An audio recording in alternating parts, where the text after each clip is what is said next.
High friends, welcome to my new video. आज आपण कोकणामधील पारंपरिक पदार्थ शिरवाडे बनवणार आहे। चला तर व्हिडिओला सुरुवात करूया।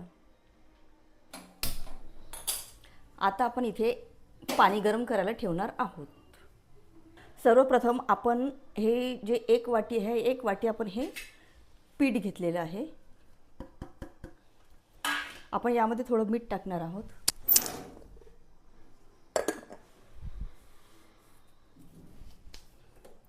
आपण यात थोडं अर्धा चमचा आपण तूप टाकणार आहोत। आपण हे पीठ सर्व एकत्र करून घेणार आहोत। तर हे पीठ आपण तांदळाचं पीठ घेतलेलं आहे। असे सुवासिक जे तांदूळ असतात ना, जसे आंबेमोहोर झालं, जया तांदूळ झाले किंवा बासमती तांदूळ, याचे पीठ आपल्याला घ्यायचे आहे। आपण काय करायचं आहे, हे एक वाटी मी जे हे पीठ घेतलेलं आहे ना, त्याच वाटीमध्ये एक वाटी आपल्याला गरम पाणी घ्यायचं आहे। पाण्याला उकळी काढायची नाही, फक्त पाणी थोडे गरम झाले की यामध्ये आपण टाकून घेणार आहोत, समप्रमाण घेणार आहोत।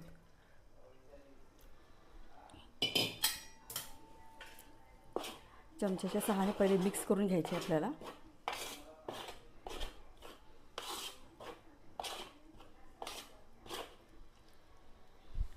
एक वाटी पीठ असेल तर एक वाटी पाणी घ्यायचे आहे आपल्याला।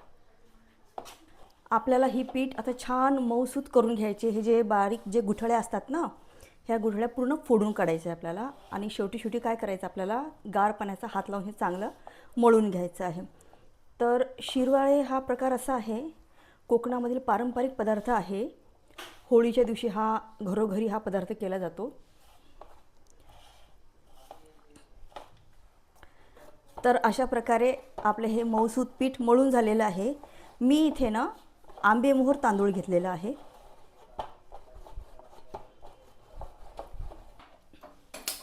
तर आपण हे आता इडली पात्रामध्ये पाणी गरम करायला ठेवले आहे।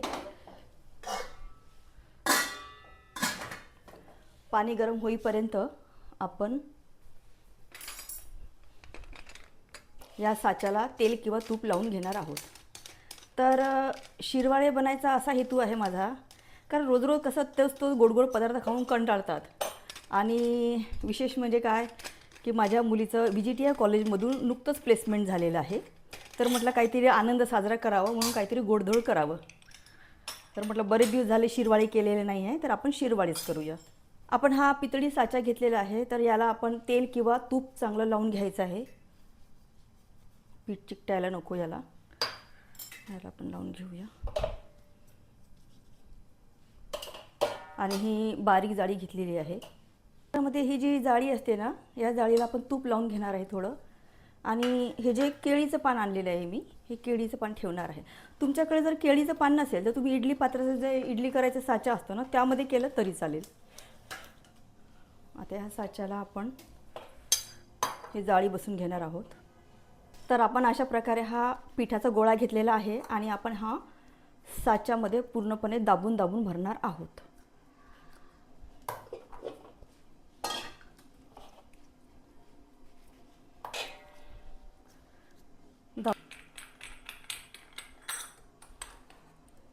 तर आपण आता हे केळीच्या पानावर हे शिरवाळे करून घेणार आहोत।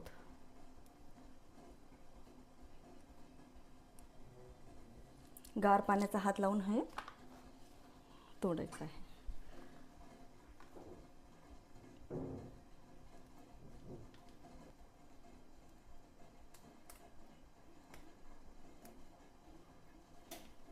चला, तर आपले हे पाणी पूर्ण गरम झालेलं आहे। आपण हे शिरवाळे आता यामध्ये 15 ते 20 मिनिटासाठी असेच वाफून घेणार आहोत। तोपर्यंत आपण आता खोबऱ्याचा रस बनवणार आहोत। आपण आता हे खोबऱ्याचे तुकडे आपण हे चांगलं बारीक करून घेणार आहोत।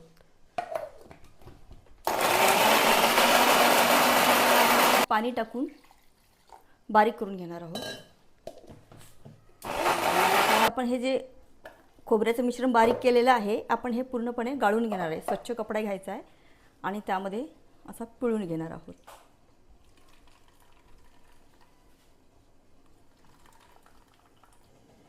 आपण यामध्ये किसलेला गूळ टाकणार आहोत। तुमच्या आवडीनुसार तुम्ही कमी जास्त करू शकता। आपण यामध्ये थोडं मीठ टाकणार आहोत आणि थोडं वेलची पावडर टाकणार आहोत. तर शिरवाळे प्रकार हा होळीच्या सीझनमध्ये जास्त केला जातो.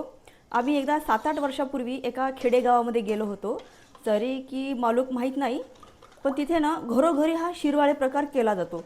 पुरुष मंडळी काय करतात, लाकडी साचे असतात त्यांचे मोठे मोठे, तो लाकडी साचा फिरवतात आणि महिला मंडळ काय करतात, पिठाचे गोळे असे त्या साच्यामध्ये टाकून पुरुष मंडळी साचा असे फिरवतात. सर्वजण मिळून हा पदार्थ केला जातो. अशा प्रकारे हे नारळाचं दूध, आपला नारळाचा रस आपला रेडी झालेला आहे. आता आपले हे शिरवाळे हे तयार झालेले आहेत.